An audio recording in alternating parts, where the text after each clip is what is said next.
So, when life gets really tough, where do you turn? Today we're going to look at two completely different ways we try to find emotional strength.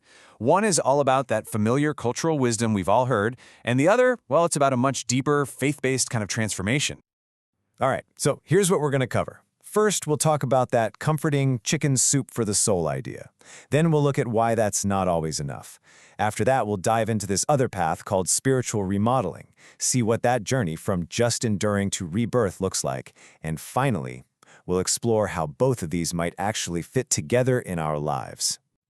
Okay, think back to a time you were just feeling completely overwhelmed. I bet you've heard some of these, or maybe you've even said them to someone you care about. The classic, right? It's simple, it's direct, it's basically a verbal hug, and its whole job is just to calm you down in that immediate moment. And here's another one, a bit more poetic maybe, but the message is the same. Just get through the darkness. The light is coming, you just have to endure. And this piece of wisdom, this one's all about trying to reframe the struggle, isn't it?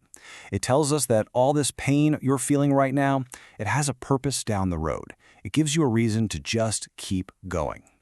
So, you see the pattern here? All these phrases, they're a form of what our source material calls heartwarming chicken soup. Think about it literally. Like a hot cup of tea on a freezing day. It doesn't actually change the blizzard happening outside, right? But man, it gives you that immediate warmth, that comfort you need to face the cold for just a little bit longer. That's what these words do. So when you boil it all down, the message of this cultural wisdom is all about persistence. It's about endurance, what's called renai in the source's language. Just keep putting one foot in front of the other. But here's the thing about that warmth. It's valuable for sure, but it's got an expiration date. It doesn't last forever. And this is the million-dollar question, isn't it? After the comforting words are gone and you're just alone with your own thoughts in the middle of the night, what's left? This gets right to the core of it. See, the soup makes you feel warm, but it doesn't actually heal the deep-down infection. Those fears, those old wounds, that voice of self-doubt that creeps in, they're all still there. And this is why we love the soup. It teaches us to endure, which often feels a whole lot safer than trying to actually change. We get really, really good at weathering storms, but we never learn how to truly renew ourselves from the inside. So this is where our source introduces a totally different idea, something it calls spiritual remodeling. And this isn't about that temporary fix. It's about deep, lasting change. The whole concept is rooted in ideas like this one. Just listen to the power in those words, transformed, renewing. This isn't about just toughing it out or putting on a brave face. It's about a complete and fundamental shift inside you. So you can see the difference, right? Chicken soup is comfort from the outside. Spiritual remodeling is like a full-on internal renovation project. It's about inviting a divine architect to come in, tear down the old structures, fix the cracked foundations of past hurts, and rewire the distorted beliefs that are causing all the problems. And hey, if this sounds a little out there, it actually has a parallel in modern psychology. It's a lot like cognitive restructuring, the whole process of identifying and changing your negative thought patterns. But the engine driving it is different. It's not just about your own willpower. It's powered by faith. It's powered by the vulnerability of surrender. And let's be honest, that vulnerability can be the hardest part.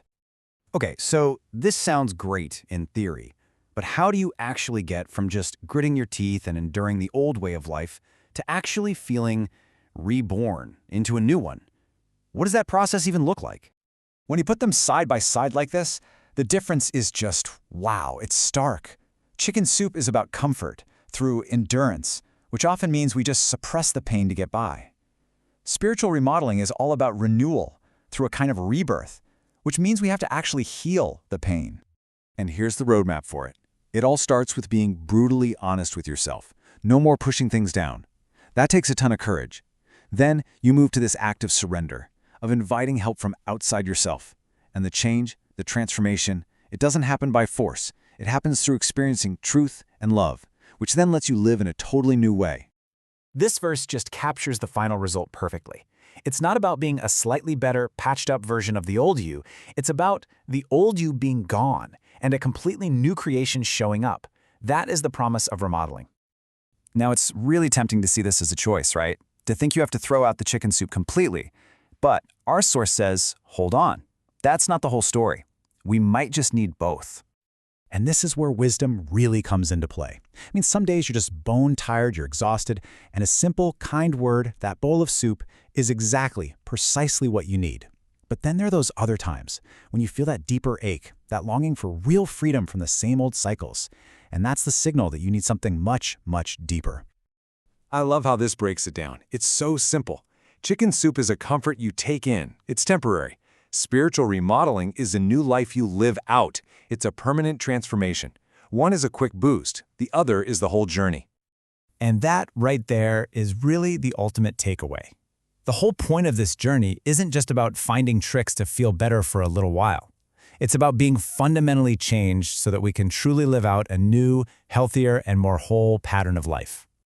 So, as we wrap this up, I want to leave you with this one question. Just take a second and check in with yourself right now. Is your soul just tired and in need of a little warmth, a little comfort? Or is it longing for something deeper, a true renovation?